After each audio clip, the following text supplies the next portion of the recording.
Take another photograph and document a life that's right. And ways consist of simple things, the days of black and white.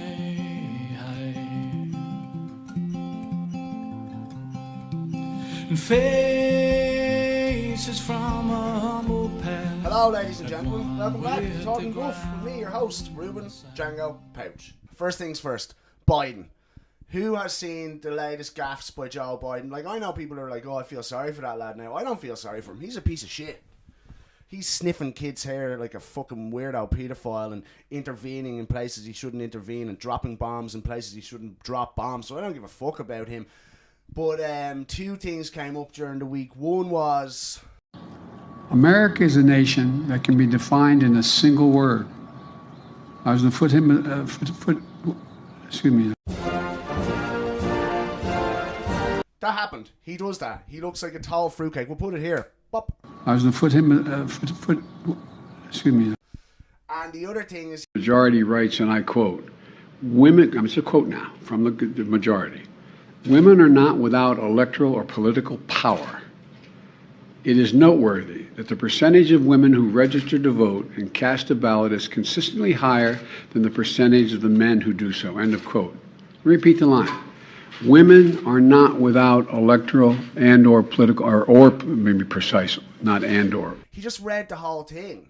Like, he's the great white hope. Joe Biden is what was going to save America. This is the liberals' choice. He doesn't seem very liberal, and he also doesn't seem very capable. He's obviously just been propped up and wheeled out every once in a while. Like I said before 100 times, and I said this before, it's now obvious that whoever is the president, the POTUS, it doesn't matter. It's someone behind the scenes pulling the string, and if you need evidence of that, just look at the fucking geriatric lunatic. Look at him. Look at the hack of him. We now know that his... son, Hunter Biden, who smokes crack and puts a gun to prostitutes' heads while they suck him off. He was making deals with Ukrainian and maybe Chinese energy companies for the last few years. And isn't it weird, or is it a conflict of interest, that Hunter Biden is making money or being paid by foreign energy companies whilst his father is crippling the domestic energy industry in America? And is there some correlation between that? You know what I mean? Is Hunter Biden being paid in order for his father to cripple the domestic energy industry so that they will need foreign energy interests?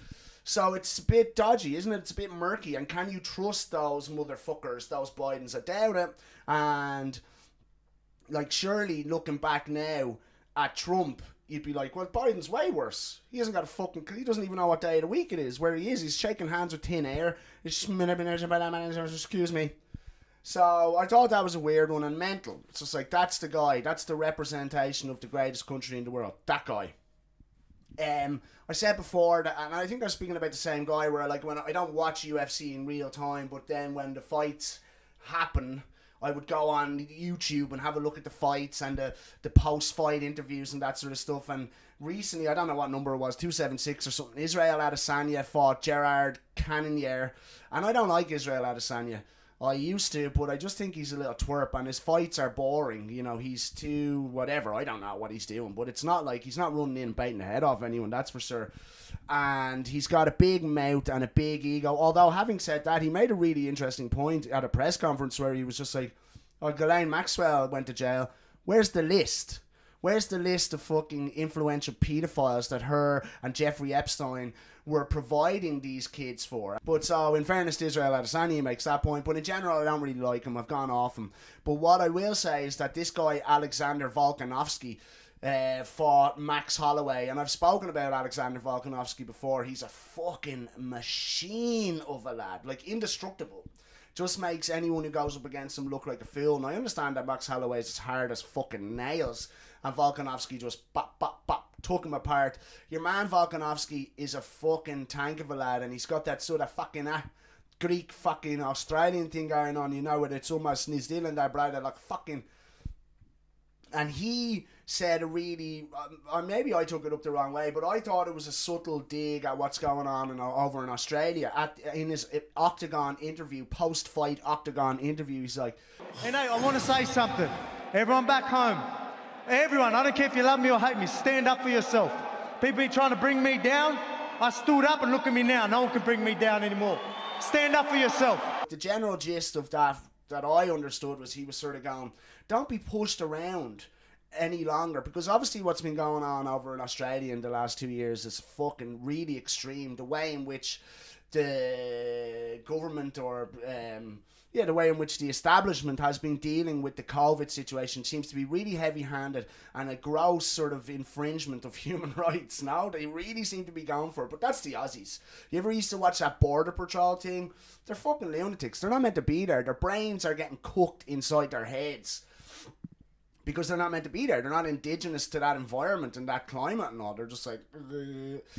and another video that I've seen before popped up recently where it was like the Premier of Western Australia or something getting an Aborigine to translate his English into English, and he's just like, even the way he says what he says is totally like broken pidgin English, so disrespectful to the Aborigine people. And there's this little old Aborigine woman beside him going, if you don't take the jab, you're gonna get proper sick, eh? This is an important message to keep Aboriginal people safe. And this message is a proper important one to keep everybody safe one. You can die from the corona or get really sick. You can pass away from this corona, or you can get really sick one. It's time to get the corona needle to keep people and country strong. But yeah, did anyone else see that Volkanovski post-fight Octagon interview? And did anyone else think that it was him telling the people of Australia to not just bow down and take the shit that the establishment is putting on them? I don't know. That's how I read into it. Did anyone else see it? Did anyone else think that? We had a few comments. One was from a person I can't remember that said, "What is this podcast about, buddy?" And I can't figure out, do they mean that episode or the podcast in general? I suppose I'm not going to go over what that episode was about because you just watch it and find out, but generally speaking, the podcast is just about me talking guff about things I notice around the place, and so that's what it's about, buddy. Joe Hayes, whom I know, I used to work with him in restaurants. He's a kitchen porter, he's taught fruitcake, but he always listens to the podcast and comments, so big up yourself, Joe Hayes. Hope you're doing well, man. And another comment that I got was from an Antoine Marr. It said, "Some interesting points, Ruben. Keep up the good work." Something like that. I'm paraphrasing again a little bit, but I'm pretty sure it said something like that. And I know Antoine Marr. I grew up with him. And I really enjoyed or appreciated his comment because me and Antoine were fucking lunatics when we were growing up. I suppose I won't speak for anyone else, but I couldn't really handle my drink and I could spin out of control at any moment whilst drinking. And me and Antoine were fucking nuts, man. We used to go at it, and we used to sort of...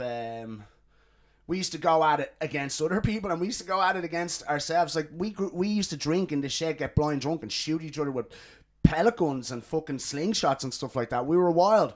But obviously we're older now, and we've mellowed out a bit. And Antoine lives in Australia. I don't see him very often at all. In fact, I haven't seen him in years. But the reason I was appreciative of his comment is because he likes a good ruck. He doesn't take any shit, and he likes to speak his own mind, much like myself. And we would even argue about points that I've spoken about before on the podcast, like how it's going in Australia and that sort of thing. We would argue on this WhatsApp group. So he loves a good, no, hold on a minute, he's good for that. And for him to sort of go, look, some interesting points, Ruben, keep up the good work. I don't think he'd say that lightly is the point I'm trying to make, I suppose. And I really appreciate that, Antoine. And thanks. I hope you're getting on well over there in Australia. And keep watching the podcast. And don't be afraid to turn anyone else onto the podcast, see what they think. Because we'd really love to get a few more subscribers, a few more likes and all that shit. See what's going on over in Sri Lanka. I don't know too much about it. What I understand is that due to a serious mismanagement of an economic crisis that they've been having over in Sri Lanka, and I think some of it might be to do with climate change policy. I'm not 100% sure, but they're having a serious economic crisis over in Sri Lanka. And they just said, get the fuck out. there's two like sort of high senior members of government, a president and someone else. I don't really understand how the political system works over there, but they invaded those the presidential palace and some other home of some other bigwig in the political system there, and they just were like, no, you just have to go. We've had enough of this. We're sick of the way you've mismanaged this. We're going swimming in your swimming pool. Get the fuck out. And I just thought that was a great way to deal with it. Now, I don't know the nuances and complexities of the situation, and I don't know what's going to happen there now. I doubt it's going to be some sort of fucking socialist, utopia.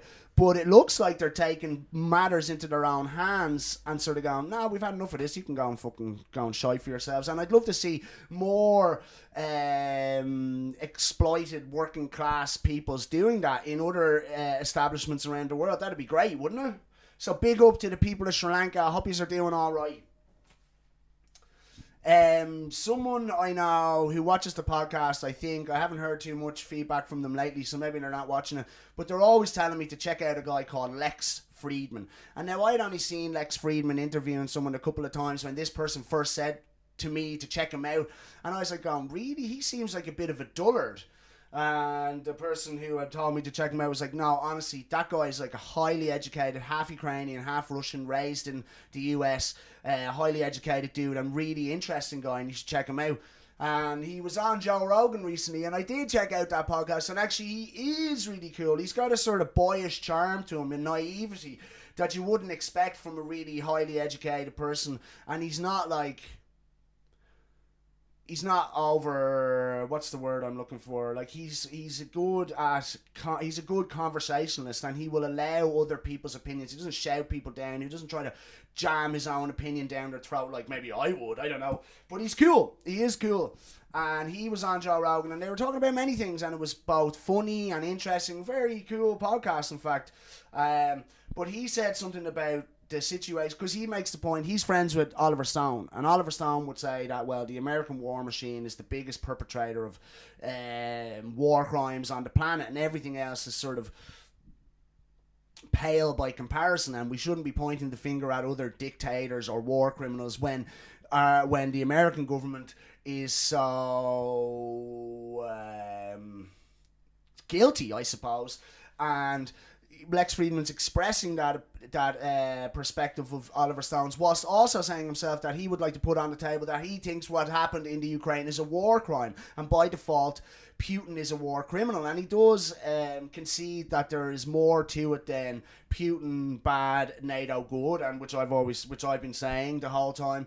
But one interesting point he says is that, like, regardless of what you think about that situation, there is a humanitarian crisis playing out in the Ukraine, and that he's worried that what we, our news coverage or what we know about the situation will just fade away whilst the humanitarian crisis rages on. And is it just a stopgap between the Will Smith slap and the Johnny Depp and Amber Heard case?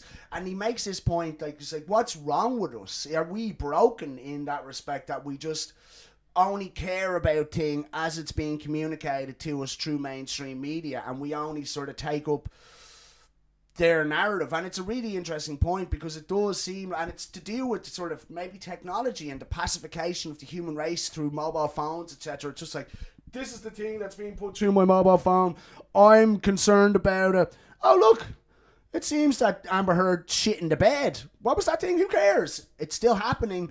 So that was a really interesting point, and just something I wanted to touch on really quickly. And if you haven't seen that podcast, it would be worth checking out. So, and big up to the person who told me to check out Lex Friedman. Obviously in America they went and did a turnaround on abortion, and I think in something like 29 states they made abortion now illegal. And I suppose, my point is always that there are so many kids, babies in the world now being brought up by people who don't really want them, and being brought up in sort of inappropriate and traumatic environments and scenarios, that why would we be fighting to make more people who don't want to have babies have those babies? Now, I know, like, I don't think abortion should be used as contraception, but I also think that, like I said, it's just ridiculous that if you want to, you want to save some babies, why don't you save the babies in shitty situations around the world? That's just my opinion, and I could be wrong.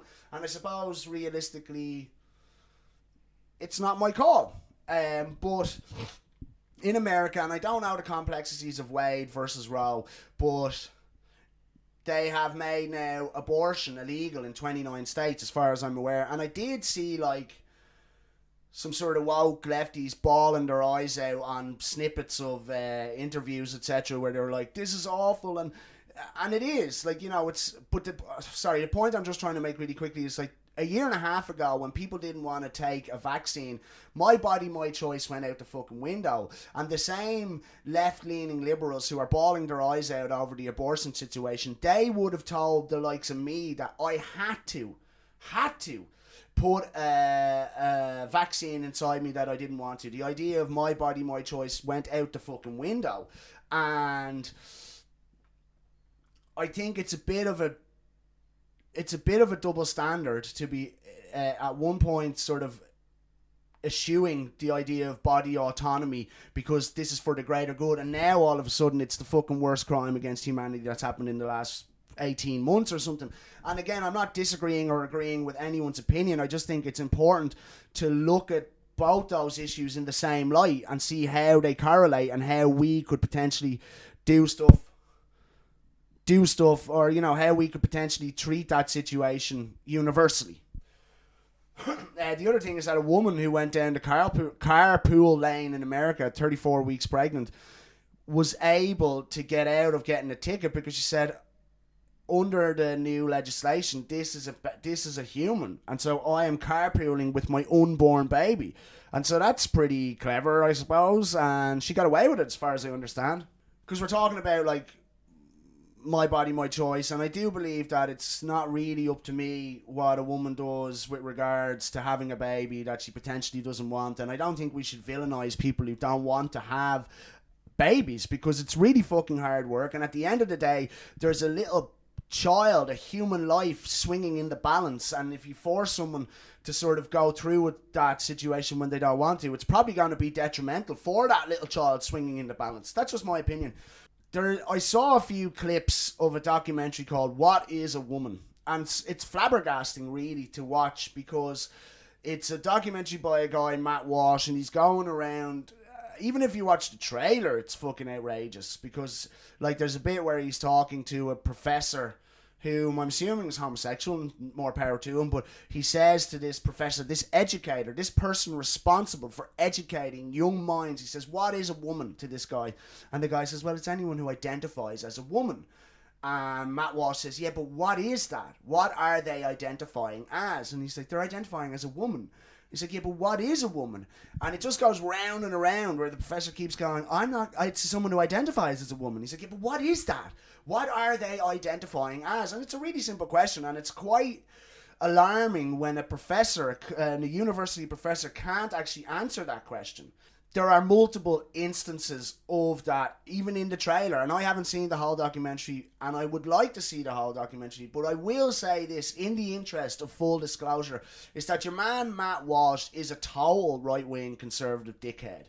That's not to say that everything he has to say is poo-poo, and I don't listen to any of it, even if it makes sense, because of other views he might hold. Like, he's a pro-lifer and this sort of stuff, and he's actually a bit of a misogynist as well.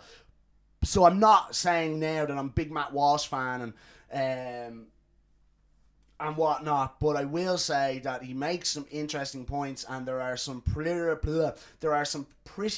flabbergasting responses to fairly simple questions he's posing to people, and it's really interesting looking. And I'm going to check out the whole documentary and have a chat about it, because it looks like a snapshot into that gender issue that we're having at the moment, especially in the States, and some of it just seems so ridiculous, so far removed from common sense, I suppose. But, you know, who am I? I don't know necessarily what I'm talking about, but has anyone else seen either a trailer for What is a Woman or the whole documentary itself, and what did they think?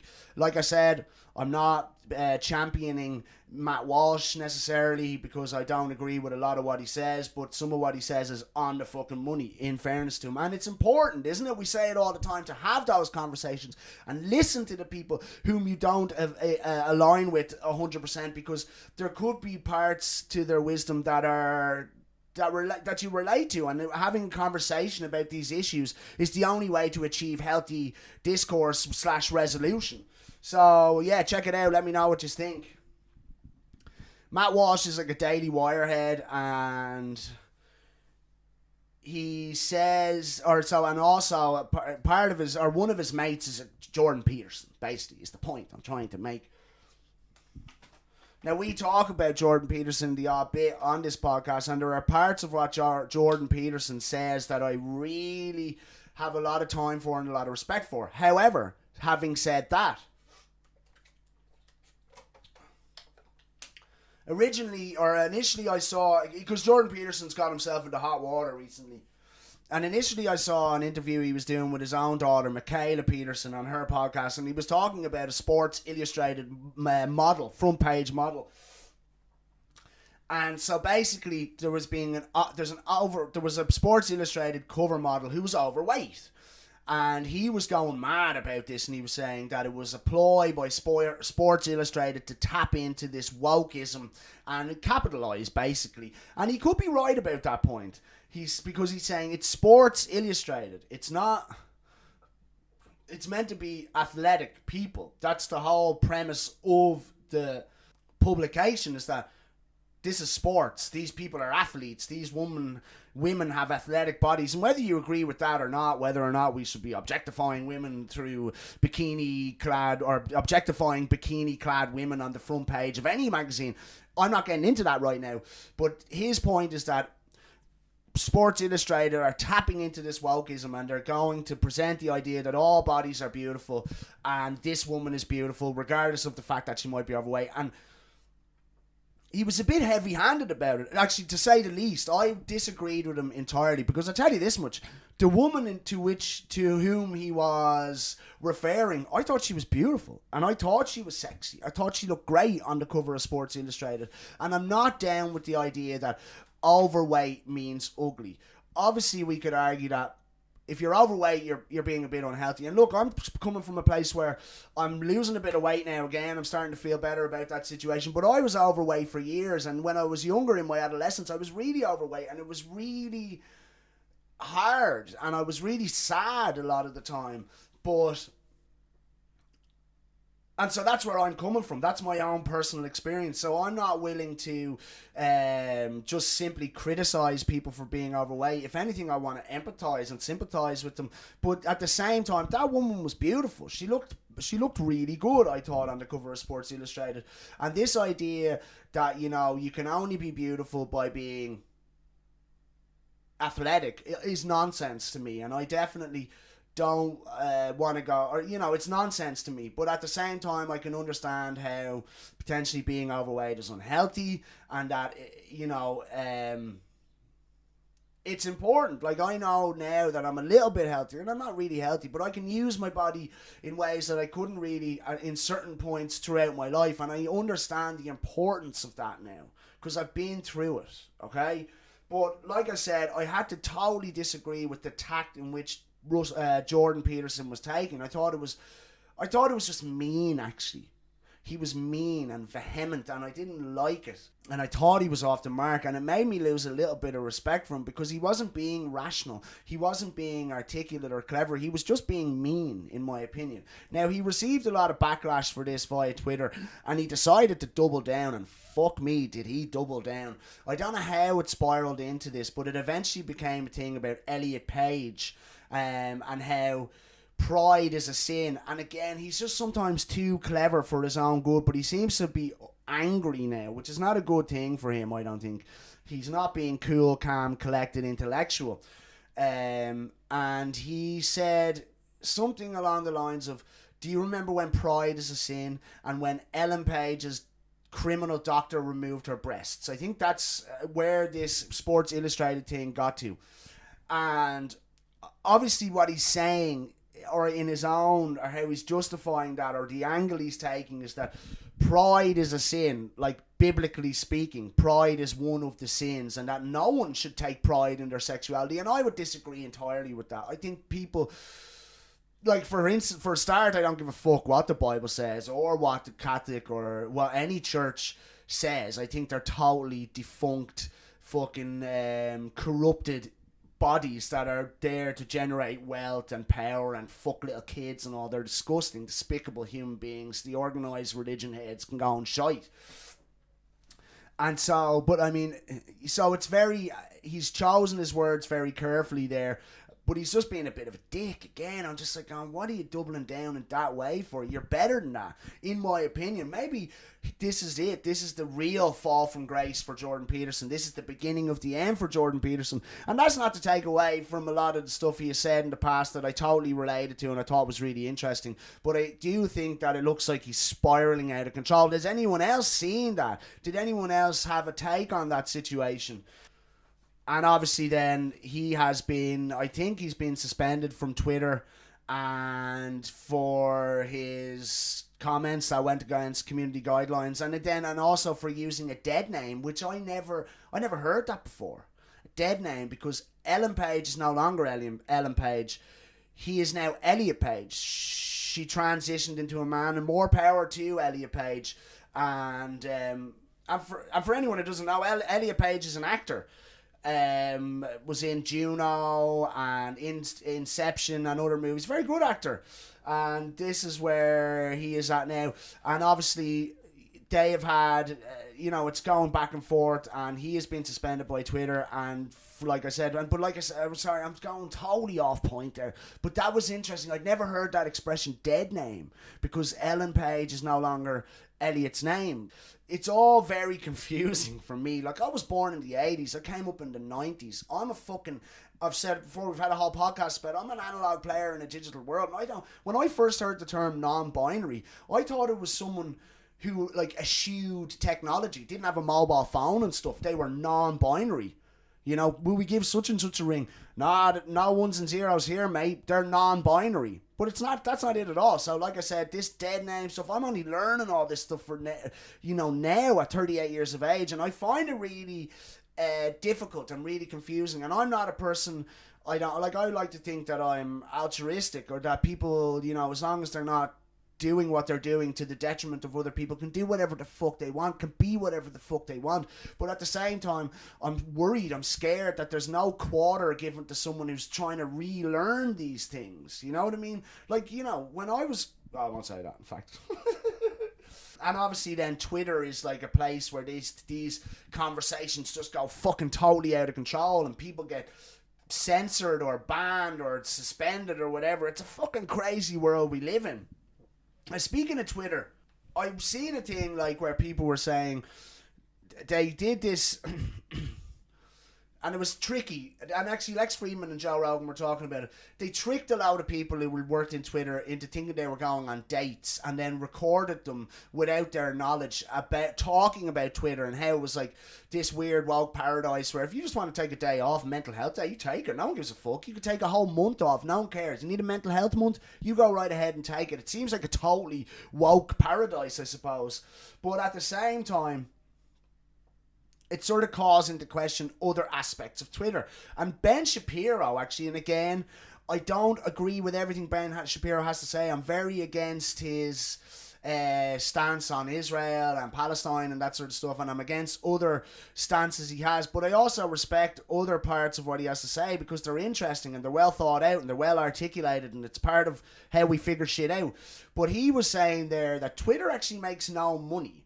If it's trading at something like 29 billion, it's got 160 to 1 deficit from a fiscal point of view. And so bear with me now as I try to articulate how I think that, how I understand that to work. It's basically, if you take, it's trading for 29 billion, but if you divide that 29 billion by 160, that's how much it makes a year. So it's totally, it would seem that what it's valued at is not represented in any way by what it makes. And I thought that was interesting because then, like, what is Twitter then? Like, if we said before that it's not like, what did they call it? The social town square of the world or something like this.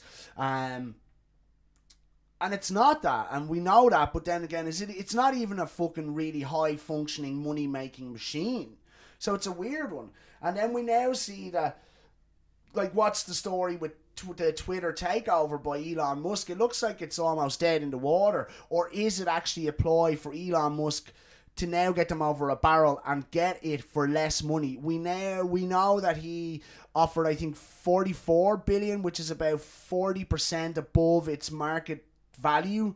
And he did so on the basis that Twitter could confirm that there was less than 10% or some low percentage of number were in fact bots. And I didn't understand what the relevance of that situation is, and now I do. It's like, if 50% of the people using Instagram are bots, then from a monetary point of view, its value is even less than you would think, because you can't monetize those bots. You can only monetize real verified people. And so that calls into question the actual money-making ability, the money-generating ability of Twitter from a business perspective. And that's interesting to me. And so now it's turned out that they have way more than 5 or 10% of its users are bots. And Elon is sort of going, I'm not going to buy it now. And what Ben Shapiro says is that's a ploy in order for him then to lowball the shit out of them. He offered this on the basis of this. This doesn't seem to be panning out the way it's meant to, so he can fucking get them and put his dick right in their ass when it comes to money. And so it's going to be interesting to see how that plays out. But at the same time, it's all a fucking fugazi. Because if it's not about free speech, it's not about, because you're not allowed to say certain things on Twitter, it doesn't actually make money. What the fuck is it all about? It's one more of those fugazis that we've talked about so many times. Interesting stuff, I think. Let's move on. What the fuck is after happening in the UK? What happened to Bobo Johnson, or Bojo? What did they call him? Boris Johnson. He has stepped down as Prime Minister of the UK.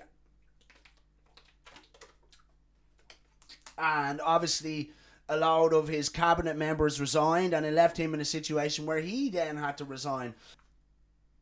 When I first heard that, I was like, wait, hold on, what the fuck? What's going on there? Something's going on. Let's try and read between the lines.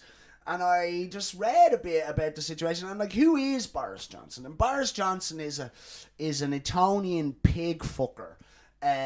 Born with a silver spoon in his arse. He was a member of the Bullingdon Club Dining Society, and the Bullingdon Club is an all-male dining society out of Oxford, I think. And they're despicable human beings. They have it's basically designed. The Bullingdon Club and like the Skull and Bones in America is modelled off the Bullingdon Club, and it's a situation basically where young, powerful elites are in a club together, and there's sort of initiation rites or hazing ceremonies where you have to do things like fucking go in and smash up a restaurant and then just write a blank check, or burn money in front of homeless people, and other situations like this. And initiations like that, or well, I don't know what the word is, but situations like that are designed to remove those people from average working class human beings. It's just like, we're better than you. You know what I mean? It makes them sociopathic by default, because they are going to go on and become titans of industry and financial elites and political elites, basically. And they need to be ingrained with this idea that those people don't matter. Who gives a fuck about the working classes? It's only about us.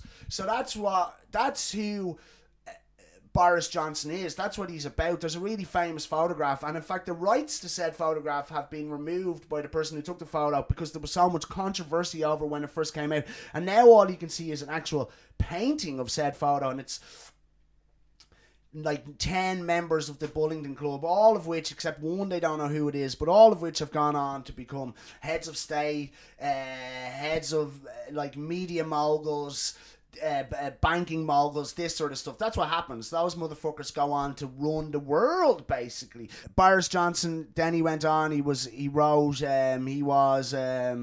journalist, and he was writing, I can't remember, I think it was the Times, and he was actually fired because he made up a quote. This is the thing about Boris Johnson. Who is Boris Johnson? Apparently, he's a fucking pathological liar, a total lying bastard. And that's who he has always been.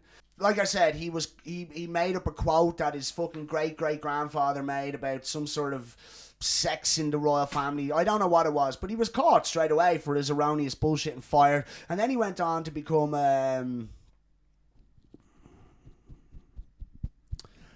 EU correspondent for the Telegraph, I think. And he would sort of fabricate he would take little half-truths and fabricate them into these sensational stories about what the European Union means for Britain and what sort of ways and in what sort of ways they will intervene and control the British public and all. And he became really popular, as I understand it, through that. Through his Telegraph days, and then he went on to become Lord Mayor, and he went then on to become Prime Minister. And part of his genius, maybe, like, he's a bit like Trump in that respect. It's like he doesn't mind having his shirt undone or being oafish or using colourful language, because he's just like a Homer Simpson sort of blue collar guy, and it's pretty clever in that respect.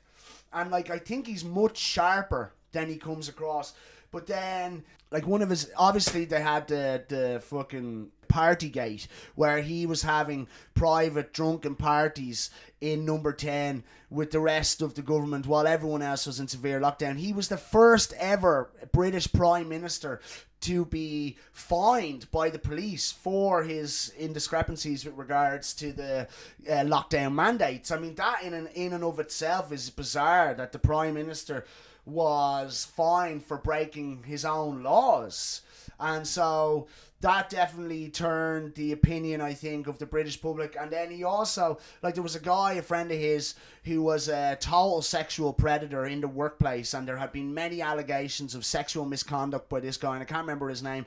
And then Boris Johnson makes him Deputy Chief Whip, which is a really high position to hold within the British government, and there was outrage over that situation, and potentially rightly so, because then when it came to light that this guy's a fucking creep, he's a total fucking sexual predator and a scumbag, Boris Johnson was like, oh, I didn't know anything about that. But then sometime after that, it was like, no, he did know all that stuff. He appointed that guy to Deputy Chief Whip in the knowledge that he's a total scumbag, sexual predator. But then again, is that something to do with, because we mentioned the Bungling Club, there was also the Piers Gaveston Dining Society that David Cameron was also a part of, and where you have to fuck a pig, and the reason everyone has to fuck the pig is because then we all have something on each other, and if anyone steps out of line or double crosses one another in the future when we are the political and financial elites running the country, then we can pull out this trump card of, well, we know you fucked a pig and we're going to tell everyone if you go through with how you're going to fuck us over. And there was a guy writing a book, and now the book is not happening, about Dave Cameron, because Dave Cameron had passed over this guy for a ministerial position that he was due, and so he put out the photo of David Cameron putting his dick inside a dead pig's mouth. And again, it's just like so well thought out. These are practices that are put in place to make sure that we're all gonna fucking run this shit and no one's gonna fuck with us. But I've totally gone off point there. And so, yeah, is there part of that? Does Boris Johnson know that this guy's a sexual predator and a sexual deviant, but he has to... And your man goes, well, what do you want me to do here, Boris? Either you give me another job, either you put me in the position of Deputy Chief Whip, or I'm going to let everyone know that you're a little fucking kitty fiddling, fucking child sniffing weirdo as well. Like, these lads are dark motherfuckers. And look at Biden as well. Sniffing kids' hair and all. We'll put a clip of that there, Pop.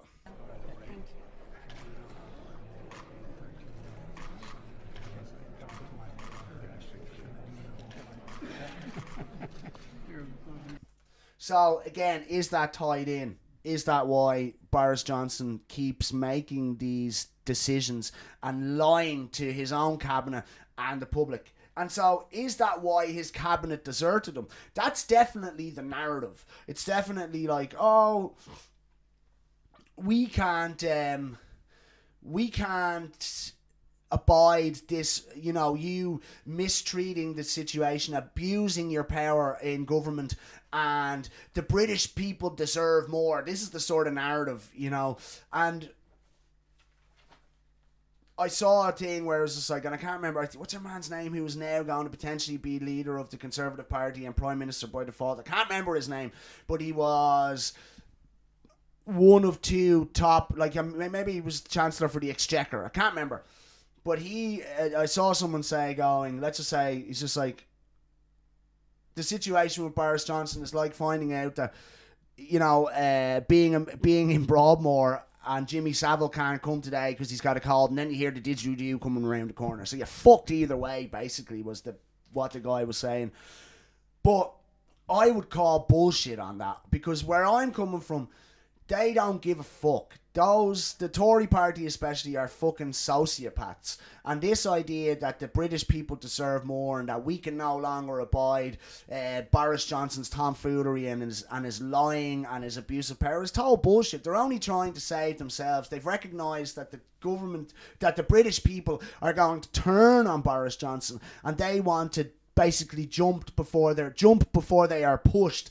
And it's all a political capital game. It's just a game to these people. They're only trying to figure out how they can stay in power, how they can protect their own cushy jobs. That's all that is. It's just another big fucking fugazi.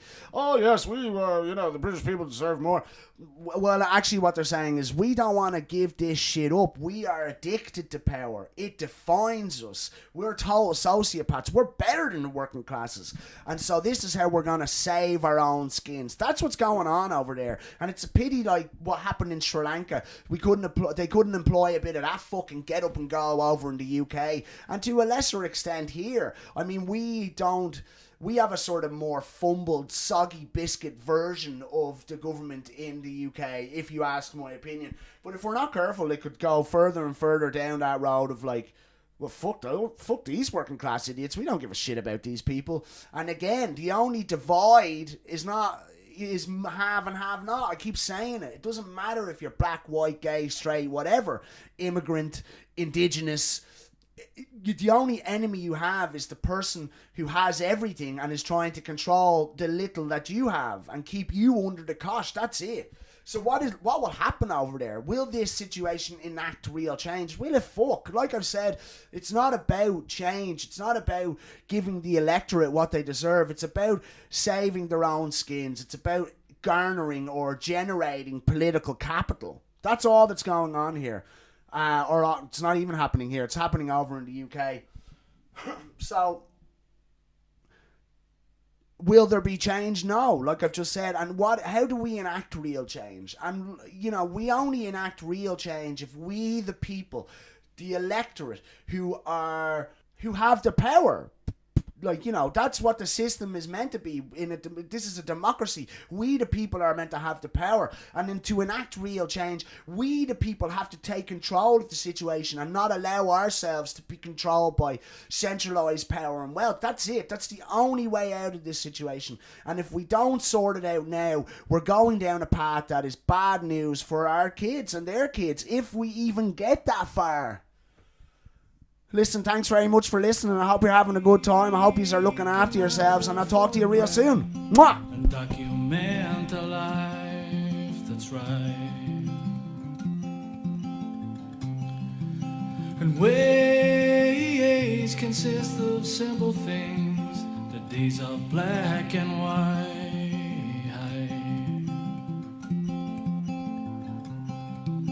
And faces from a humble past at one with the ground, the sound